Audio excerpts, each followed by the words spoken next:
يسبح لله ما في السماوات وما في الأرض، له الملك وله الحمد وهو على كل شيء قدير. هو الذي خلقكم فمنكم كافر ومنكم مؤمن، والله بما تعملون بصير. خلق السماوات والأرض بالحق وصوركم فأحسن صوركم وإليه المصير. يعلم ما في السماوات والأرض ويعلم ما تسرون وما تعلنون،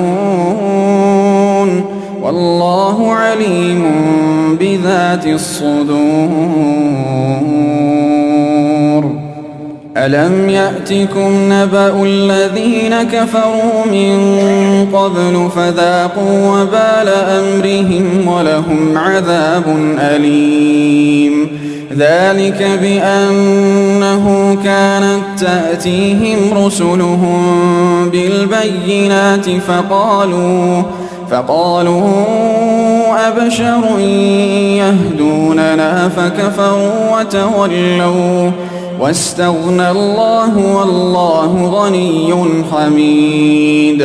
زعم الذين كفروا أن لن يبعثوا، قل بلى وربي لتبعثن ثم لتنبؤن بما عملتم وذلك على الله يسير. فآمنوا بالله ورسوله والنور الذي أنزلنا، والله بما تعملون خبير.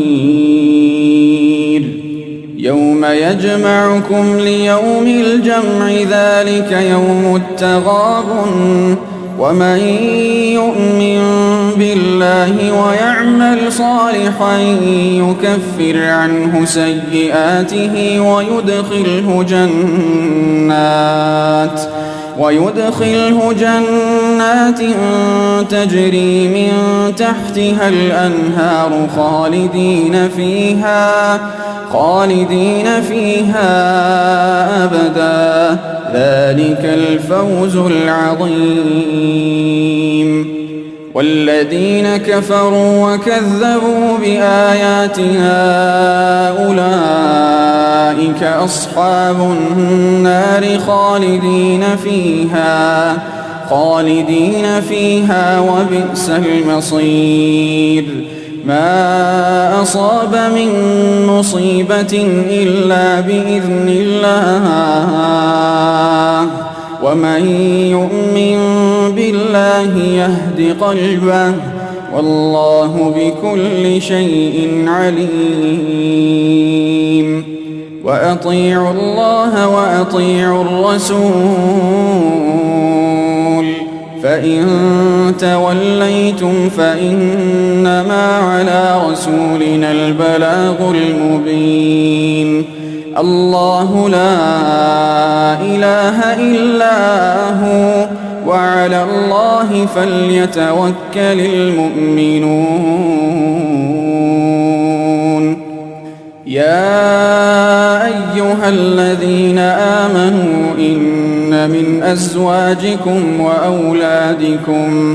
وأولادكم عدوا لكم فاحذروهم، وإن تعفوا وتصفحوا وتغفروا فإن الله غفور رحيم. إنما أموالكم وأولادكم فتنة، والله عنده أجر عظيم. إنما أموالكم وأولادكم فتنة، والله عنده أجر عظيم. فاتقوا الله ما استطعتم واسمعوا وأطيعوا وأنفقوا خيرا لأنفسكم ومن يوق شح نفسه فأولئك هم المفلحون إن تقرضوا الله قرضا حسنا يضاعفه لكم ويغفر لكم والله شكور حليم عالم الغيب والشهادة العزيز الحكيم